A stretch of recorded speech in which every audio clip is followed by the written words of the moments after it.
위해서 포메이션을 사용했는데 전반적으로 선수들 열심히 해줬고 오늘 경기에는 뭐 스코어를 떠나서 경기 내용은 만족하고 있습니다. Kabar gembira mendadak teman-teman. Grup C dijamin ketar-ketir mendengar kabar ini. Para penghuni grup C diyakini bakal gemetar dan susah tidur.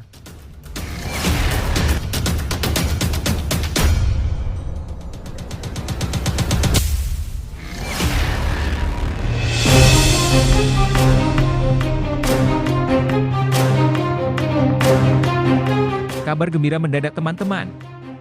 Grup C dijamin ketar-ketir mendengar kabar ini. Para penghuni grup C diyakini bakal gemetar dan susah tidur. Mereka dipastikan ingin undian grup diulang. Dan berbondong-bondong ingin pindah grup demi menghindari timnas Indonesia. Jujur, belum mendengar ulasan video ini saja, Mimin sudah merinding. Gimana teman-teman? Apakah kalian penasaran? Namun, Mimin minta tolong tonton video ini sampai selesai, agar tidak ada kesalahpahaman yang terjadi. Dan tak bosan-bosan juga, tolong like dan share video ini ke media sosial kalian agar semua orang tahu apa yang sedang terjadi. Shin Tae-yong akan segera memiliki asisten pelatih baru yang fokus pada peningkatan ketajaman lini depan timnas Indonesia, yaitu Yeom Ki-hun. Bisakah Yeom Ki-hun membuat lini serang tim Garuda lebih efektif di depan gawang lawan teman-teman?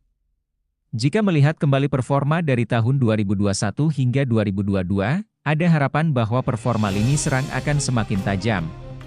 Pada September 2021, Shin menerima dua asisten pelatih baru, Shin Sang-gyu dan Zenan Radonjic, yang menggantikan Kim Hye-won, Lee Jae-hong, dan Kim Woo-jae yang mundur. Dari kedua asisten tersebut, Radonjic diberikan tugas khusus untuk mempertajam kinerja lini depan timnas, karena saat itu Shin merasa tidak ada striker yang menonjol. Radonjic mulai bekerja menjelang Piala AFF 2020, yang kala itu diadakan pada 2021. Meskipun belum ada striker yang menonjol, timnas berhasil mencetak 20 gol dalam 8 pertandingan Piala AFF 2020. Peran kunci Radonjic berlanjut pada kualifikasi Piala Asia 2023, yang diadakan pada 2024, di mana Indonesia mencetak 9 gol dan lolos ke putaran final. Namun, Radonjic mengundurkan diri pada 1 Oktober 2022 untuk pulang ke Montenegro karena ibunya sakit. Sejak itu, tidak ada lagi pelatih khusus striker di timnas Indonesia. Setelah 27 pertandingan tanpa Radonjic, Shin meminta tambahan asisten pelatih untuk menghadapi fase ketiga kualifikasi Piala Dunia 2026. PSSI setuju. Dan Yeom Ki-hun, mantan pemain timnas Korea Selatan, diundang sebagai pelatih khusus lini depan. Yeom, yang berusia 41 tahun, pernah melatih Suwon Samsung Dwellings dan berposisi sebagai winger atau striker saat masih aktif bermain. Meskipun catatan golnya tidak luar biasa, Yeom dikenal sebagai pemain depan yang cerdik, kualitas yang diharapkan dapat mempertajam lini serang timnas Indonesia. Kehadiran Yeom akan membawa perspektif baru dalam melihat lini depan timnas Indonesia. Setidaknya, Shin akan memiliki second opini mengenai pemanggilan pemain. Pemain seperti Malik Rizaldi, yang pernah dipanggil namun belum debut, mungkin akan mendapatkan kesempatan lagi. Dimas dan Dendi tentu juga memiliki peluang untuk masuk radar mantan penyerang Suwon Samsung ini. Yeom dijadwalkan tiba di Indonesia bersama Shin pada 11 Agustus 2024. Ia akan memiliki cukup waktu untuk melihat langsung atau melalui siaran langsung para pemain Indonesia di Liga 1 2024-2025, apalagi, timnas Indonesia akan menghadapi dua ajang penting pada akhir tahun ini, yakni kualifikasi Piala Dunia 2026 dan Piala AFF 2024. Untuk skuad kualifikasi Piala Dunia 2026, mungkin tidak akan banyak perubahan, kecuali ada pemain yang menonjol di awal Liga 1. Namun, untuk Piala AFF 2024, pasti akan ada beberapa nama kejutan. Ramadan Sananta, misalnya, yang kurang tajam bersama timnas Indonesia di bawah asuhan Shin, memiliki peluang untuk menjadi harapan baru. Ketajaman pemain Persis Solo ini bisa mendapatkan sentuhan lebih klinis di bawah bimbingan Yeom, oleh karena itu, selama Agustus ini, Yeom akan melakukan seleksi pemain. Ia harus cepat beradaptasi dengan iklim sepak bola Indonesia, karena pada 6 dan 10 September, timnas sudah harus tampil di kualifikasi Piala Dunia 2026, melawan tim-tim kuat Asia seperti Arab Saudi dan Australia. Timnas Indonesia tidak bisa hanya memperkuat sistem pertahanan tanpa mempertajam lini serang di dua pertandingan penting ini. Nah, sebelum lanjut mendengar berita ini, buat para netizen, keluarkan satu kalimat pamungkas untuk menanggapi kabar ini. Menurut kalian, apakah kalian yakin Yeom Ki-hun adalah sosok yang bisa mempertajam lini serang Timnas Indonesia? Mengingat Rafael Struijk dan Ragnar Oratmangun selama ini cuma lari-lari doang. Atau justru, seharusnya Shin Tae-yong dan PSSI tidak perlu menghadirkan Yeom Ki-hun. Sebab, yang dibutuhkan Timnas Indonesia sekarang adalah striker harus gol. Bukan nambah staf pelatih. Ayo teman-teman, berikan tanggapan kalian di kolom komentar. Bravo Timnas. Bravo ST. Bravo PSSI. Ayo Garuda. Buktikan bahwa level kita sudah dunia. Tiket Piala Dunia harga mati. Di sisi lain, jangan lupa juga satu kalimat khusus untuk Shin Tae-yong yang sedang berusaha keras memajukan sepak bola Indonesia. Silahkan tulis di kolom komentar. Ayo terbang tinggi Garuda. Lebih lanjut, pendatangan Yeom Ki-hun sebagai asisten pelatih untuk fokus pada lini depan Timnas Indonesia adalah langkah yang menarik dan strategis.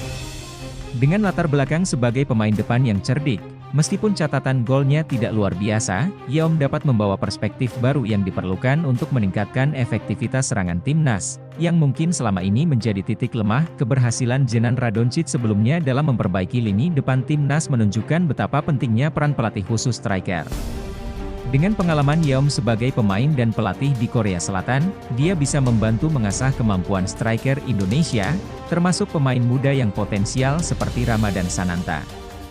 Namun, tantangan terbesar bagi Yeom adalah waktu adaptasi yang singkat.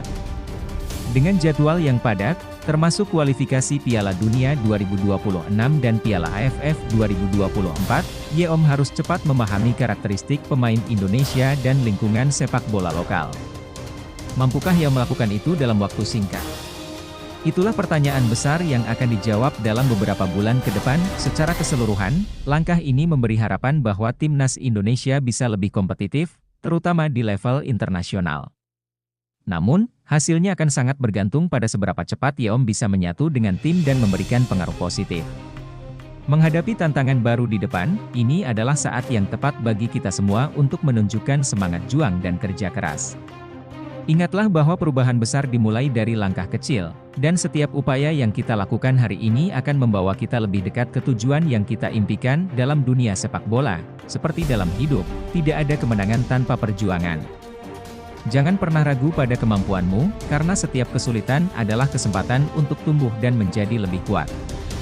Bersama dengan tim, pelatih, dan seluruh pendukung, kita dapat mengubah kelemahan menjadi kekuatan dan ketidakpastian menjadi kemenangan. Percayalah bahwa setiap peluh dan usaha yang kau curahkan sekarang akan membuahkan hasil yang manis di masa depan.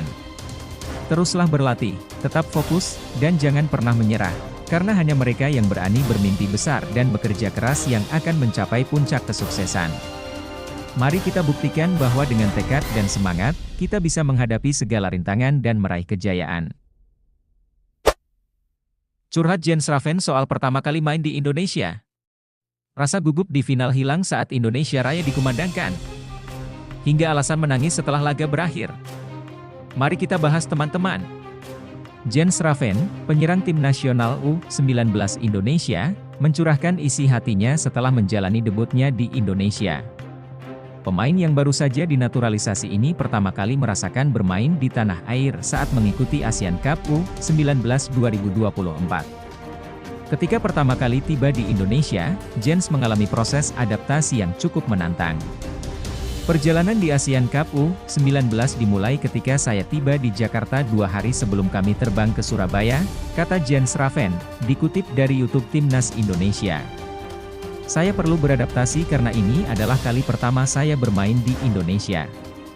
2 hari pertama saya gunakan untuk pemulihan kondisi, tambahnya. Pemain Dordrecht U21 ini juga merasakan sambutan luar biasa dari para supporter saat berada di Surabaya. Kemudian kami terbang ke Surabaya, di mana penonton sangat fanatik terhadap sepak bola, ujar Jens. Rasanya luar biasa ketika merasakan atmosfer dan menjalani turnamen, lanjutnya. Jens mencetak gol debutnya untuk Garuda Nusantara saat pertandingan penyisihan melawan Filipina. Pada pertandingan perdana melawan Filipina, saya bermain selama 20 menit dan mencetak gol pertama saya. Rasanya luar biasa bisa mencetak gol pada pertandingan pertama saya, ungkap pemain berusia 18 tahun ini. Ia juga berbagi pengalamannya saat menghadapi Kamboja dan Timor Leste. Pada pertandingan kedua melawan Kamboja, saya bermain 45 menit di babak kedua dan merasa bermain cukup baik, meskipun tidak mencetak gol.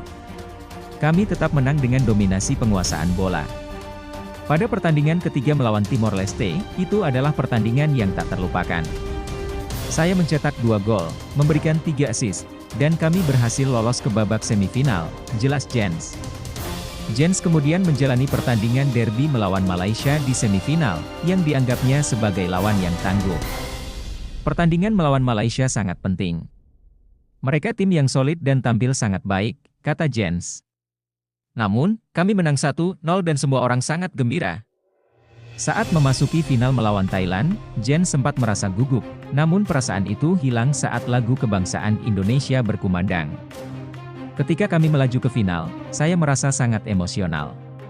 Saya sedikit gugup karena stadion penuh sesak. Namun ketika Indonesia Raya dikumandangkan, semua rasa gugup itu hilang, ujarnya. Setelah Indonesia mengalahkan Thailand 1-0 di final, Jens Raven menjadi pahlawan dengan mencetak gol tunggal yang membawa timnya meraih gelar juara.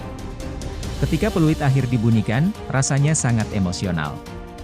Saya bahkan menangis karena merasa pencapaian ini luar biasa di turnamen resmi pertama saya bersama Timnas U19 Indonesia, ungkapnya. Jens juga berbagi kebahagiaannya karena orang tuanya hadir langsung di stadion untuk menyaksikan perjuangannya. Orang tua saya turut hadir saat laga semifinal melawan Malaysia, dan mereka sangat terkesan dengan atmosfer yang ada. Setelah laga final, mereka turun ke lapangan dan kami berfoto bersama trofi. Saya sangat bangga dengan tim saya, staf pelatih, dan negara ini atas pencapaian ini. Saya berharap kami dapat mencapai lebih banyak prestasi di masa depan, tutup Jens Raven. Lebih lanjut, situasi yang dihadapi oleh Jens Raven menggambarkan perpaduan antara tantangan dan kebanggaan yang dialami oleh seorang pemain muda ketika pertama kali bermain untuk tim nasional di negara baru. Sebagai pemain yang baru saja dinaturalisasi, Jens harus beradaptasi dengan lingkungan, budaya, dan tekanan dari ekspektasi publik yang tinggi. Ini bukan hanya soal keterampilan bermain sepak bola, tetapi juga soal mentalitas dan kesiapan menghadapi atmosfer sepak bola Indonesia yang dikenal fanatik. Keberhasilan Jens mencetak gol debut dan membawa Indonesia meraih gelar juara di ASEAN Cup U19 adalah pencapaian luar biasa. Ini menunjukkan bahwa ia mampu menghadapi tekanan dengan baik, meskipun di awal ia sempat merasa gugup, terutama saat final. Dukungan dari keluarga yang hadir langsung di stadion juga memainkan peran penting dalam memberikan kepercayaan diri. Dari sudut pandang yang lebih luas, situasi ini menggambarkan bagaimana integrasi pemain naturalisasi ke dalam tim nasional bisa menjadi langkah yang positif jika diikuti dengan dukungan yang tepat. Pengalaman Jens Raven bisa menjadi contoh bagi pemain lain yang mungkin menghadapi situasi serupa di masa depan.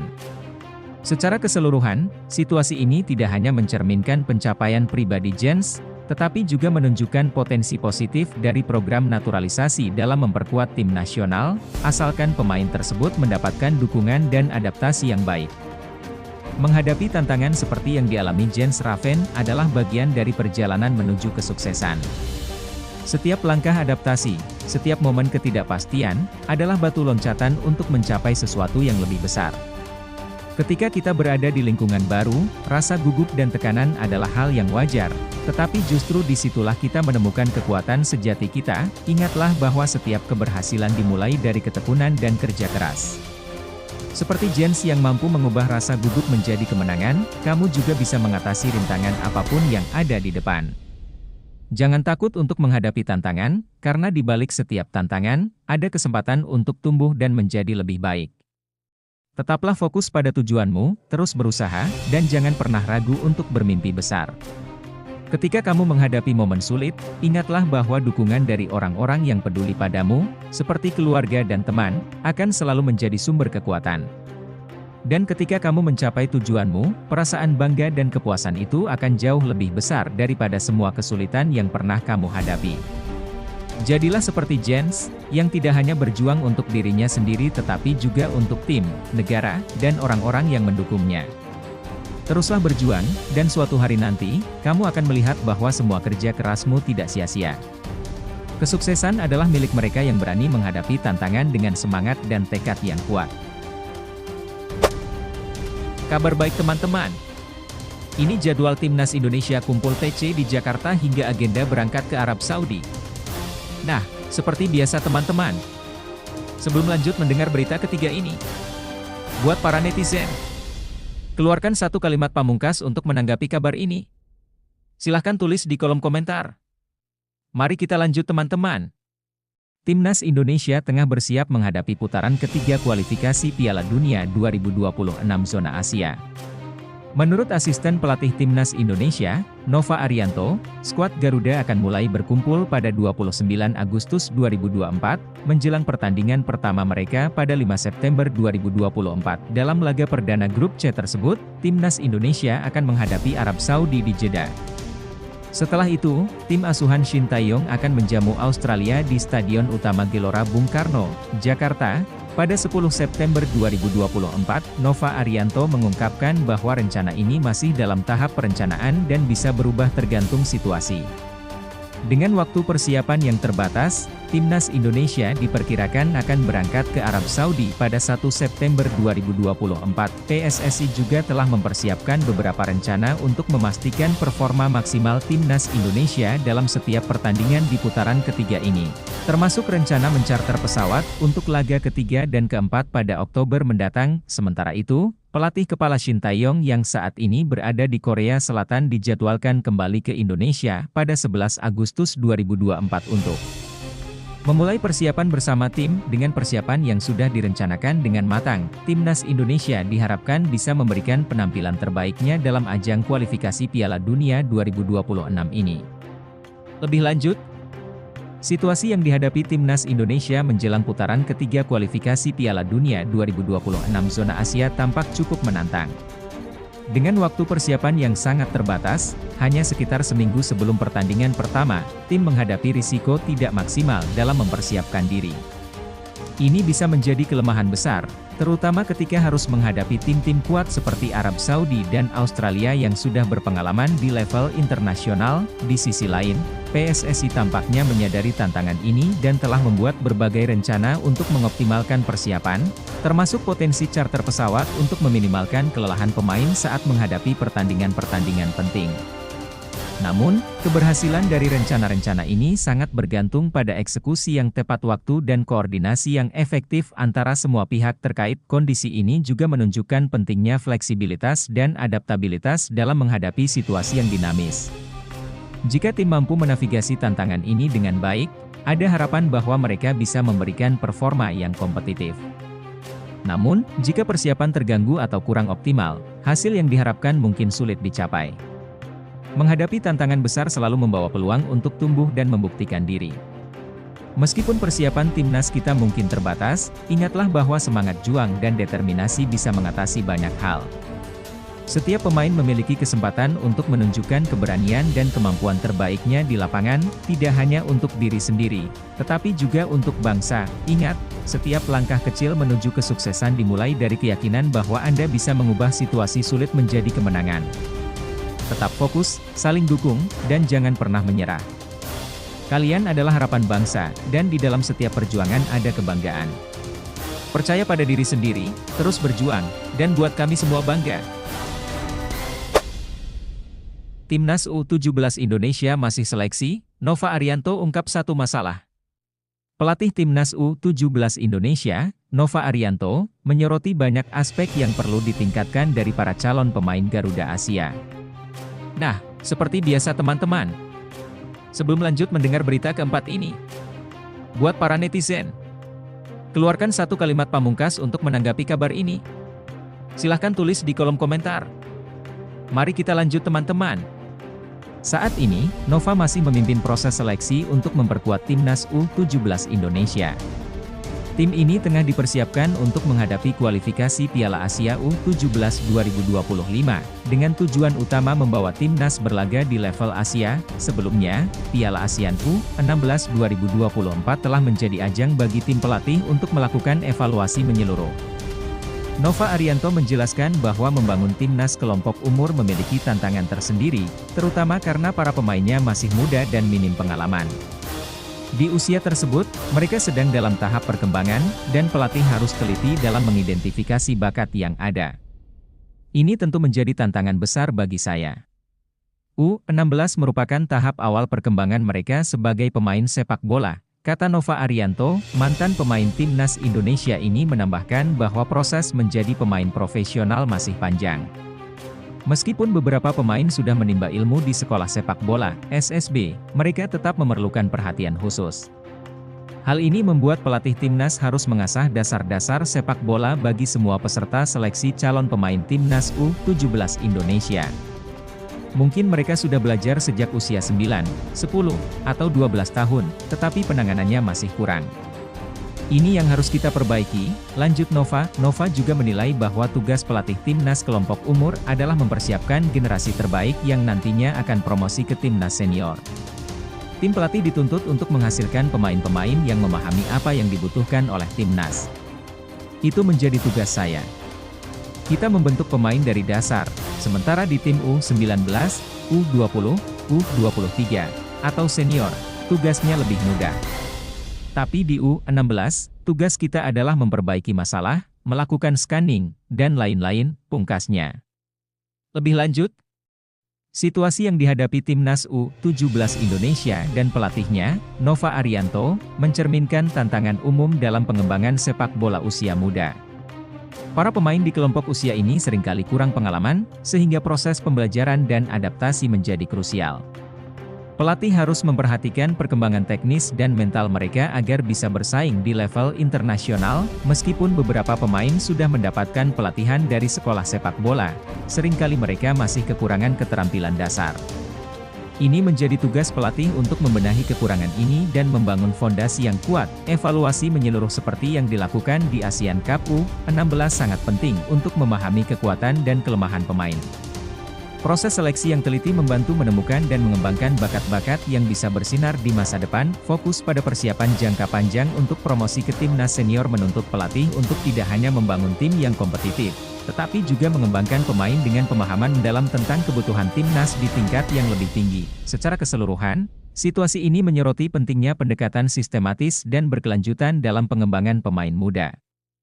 Keberhasilan timnas U17 akan bergantung pada efektivitas proses seleksi, pelatihan yang komprehensif, dan kemampuan pelatih dalam membimbing pemain menuju potensi maksimal mereka. Dalam perjalanan membangun timnas U17 Indonesia, penting untuk selalu mengingat bahwa setiap tantangan adalah peluang untuk berkembang. Para pemain muda yang saat ini berada dalam proses seleksi adalah masa depan sepak bola Indonesia.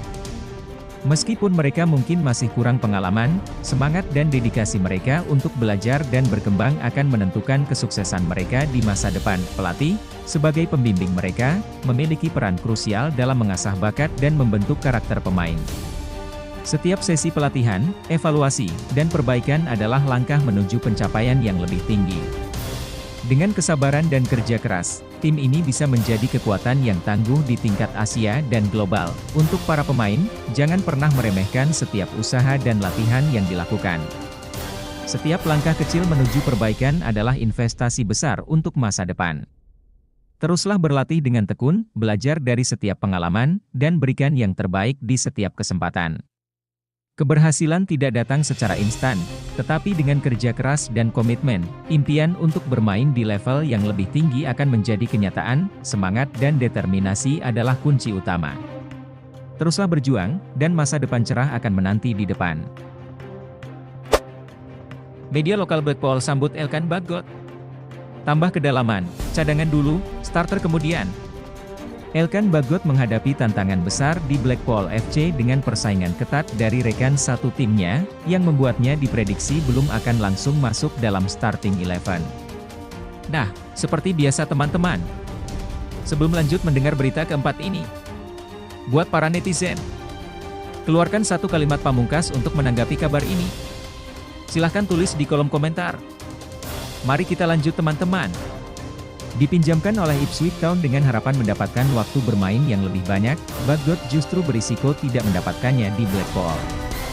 Bek muda berusia 21 tahun ini tidak dipilih untuk bergabung dengan Ipswich Town yang baru promosi ke Premier League. Sebaliknya, manajemen Ipswich Town memutuskan untuk meminjamkannya ke klub Liga Inggris kasta ketiga, seperti yang terjadi pada musim lalu. Setelah tampil gemilang bersama Bristol Rovers yang merupakan tim papan bawah, Ipswich kini memilihkan tim papan atas untuk Bagot. Klub tersebut adalah Blackpool, yang pernah mencicipi Premier League pada musim 2011. Musim lalu, Blackpool hanya terpaut 3 poin dari zona playoff promosi dan musim ini mereka dipandang sebagai salah satu kandidat kuat untuk naik kasta. Tim berjuluk The Tangerines ini juga dilatih oleh Neil Critchley, mantan asisten Jurgen Klopp di Liverpool, yang dikenal sebagai pelatih berkualitas. Dengan materi pemain yang mumpuni, persaingan di Blackpool tentu tidak mudah bagi Bagot. Media lokal, Blackpool Gazette, mengakui bahwa Bagot adalah tambahan yang berkualitas untuk memperkuat kedalaman skuad. Namun, ia harus bersaing dengan para bek senior yang sudah mendapatkan tempat di hati Critchley. Elkan Bagot dipinjamkan dari Ipswich Town, tulis Blackpool Gazette. Berdasarkan pengalamannya di klub lain, pemain 21 tahun ini diharapkan bisa meningkatkan persaingan di sektor bek tengah. Klub membutuhkan pengganti Marvin Ekpiteta, dan pemain Indonesia ini bisa menjadi jawabannya. Kabar baiknya, Critchley diprediksi akan menerapkan formasi dengan 3 bek tengah, sama seperti yang diterapkan Shin Tae-yong di timnas Indonesia. Formasi ini memberikan lebih banyak peluang bagi Bagot untuk mendapatkan menit bermain, namun, Bagot tetap harus bersabar menunggu kesempatannya. Sangat mungkin Blackpool akan berproses dengan formasi 3-5-2, tulis Blackpool Gazette. 3 bek tengah utama kemungkinan adalah Matthew Pennington, Ollie Casey, dan James Husband. Berbeda dengan di Ipswich di mana Bagot menjadi pilihan ke-6, di Blackpool ia lebih dekat ke tim utama. Dengan tinggi badan 196 cm, Bagot bisa dianggap sebagai pilihan keempat, sehingga ia akan bermain jika salah satu dari 3 bek utama absen.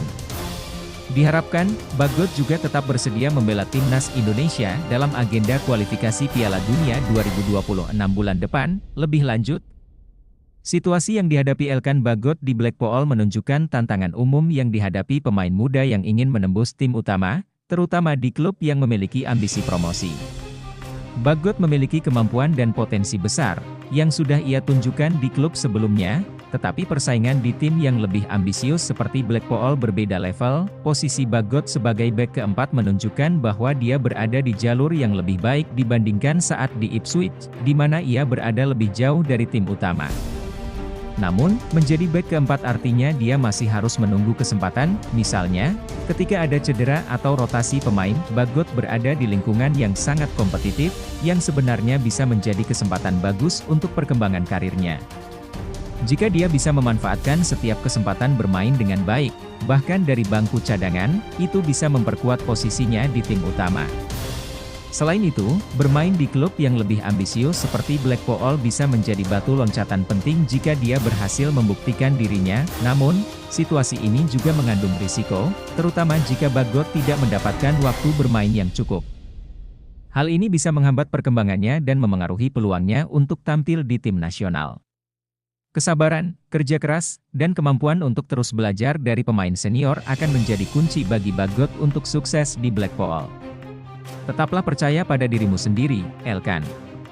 Setiap tantangan yang kamu hadapi sekarang adalah bagian dari perjalanan untuk menjadi pemain yang lebih kuat dan lebih baik. Persaingan di Blackpool adalah kesempatan untuk menunjukkan kemampuanmu di level yang lebih tinggi. Ingat, tidak ada jalan pintas menuju kesuksesan. Setiap latihan, setiap menit di lapangan, adalah kesempatan untuk belajar dan berkembang. Meskipun mungkin harus menunggu giliran, tetaplah fokus dan bersiaplah memberikan yang terbaik kapanpun kesempatan itu datang. Kerja keras dan dedikasi selalu membuahkan hasil. Kamu sudah membuktikan bahwa kamu mampu, dan kini saatnya melangkah lebih jauh lagi. Percayalah bahwa setiap upaya yang kamu lakukan sekarang akan membawa kamu lebih dekat ke impianmu. Tetaplah tegar, tetaplah semangat, dan terus berjuang. Masa depan cerah menantimu. Timnas Indonesia U19 punya peluang lolos ke Piala Asia U20 2025. Nah, seperti biasa teman-teman. Sebelum lanjut mendengar berita ke-6 ini, buat para netizen, keluarkan satu kalimat pamungkas untuk menanggapi kabar ini. Silahkan tulis di kolom komentar. Mari kita lanjut teman-teman. Timnas Indonesia U19 diyakini memiliki peluang besar untuk lolos ke Piala Asia U20 2025. Hal ini disebabkan oleh keuntungan menjadi tuan rumah dalam babak kualifikasi. Timnas Indonesia U19 akan berlaga di babak kualifikasi Piala Asia U20 2025 dan tergabung dalam grup F bersama Yaman, Timor Leste, dan Maladewa. Tim arahan Indra Syafri ini akan bermain di Jakarta sebagai tuan rumah. Pengamat sepak bola Indonesia, Roni Pangemanan, menyatakan keyakinannya bahwa Timnas Indonesia U19 akan melewati babak kualifikasi. Selain faktor tuan rumah, menurut Bung Ropan, lawan-lawan di grup F seperti Maladewa, Yaman, dan Timor Leste tidak terlalu berat. Dengan status sebagai tuan rumah dan kemampuan yang kita miliki, saya yakin Indonesia pasti bisa lolos dari grup ini, ujar Bung Ropan dalam kanal YouTube-nya pada Kamis, 8 Agustus 2024. Timnas Indonesia U19 juga memegang modal positif dengan meraih gelar juara di Piala AFF U19 2024, yang tentunya menjadi dorongan tambahan untuk menghadapi kualifikasi Piala Asia U20 2025. Timnas Indonesia U19 memang memiliki peluang yang cukup besar untuk lolos ke Piala Asia U20 2025, terutama karena mereka akan bermain di kandang sendiri, yang bisa menjadi keuntungan signifikan. Dukungan dari pendukung lokal dan familiaritas dengan kondisi lapangan dapat memberikan dorongan moral dan keunggulan kompetitif. Namun, meskipun grup F tidak terdiri dari tim-tim dengan reputasi kuat di tingkat Asia, tetap penting bagi Timnas Indonesia U19 untuk tetap fokus dan tidak meremehkan lawan. Kemenangan di Piala AFF U19 2024 adalah prestasi yang menggembirakan dan memberikan kepercayaan diri tambahan, tetapi setiap pertandingan di babak kualifikasi harus dihadapi dengan serius. Secara keseluruhan, optimisme Roni Pangemanan tampaknya beralasan, tetapi keberhasilan tim juga akan sangat bergantung pada persiapan, strategi, dan performa di lapangan.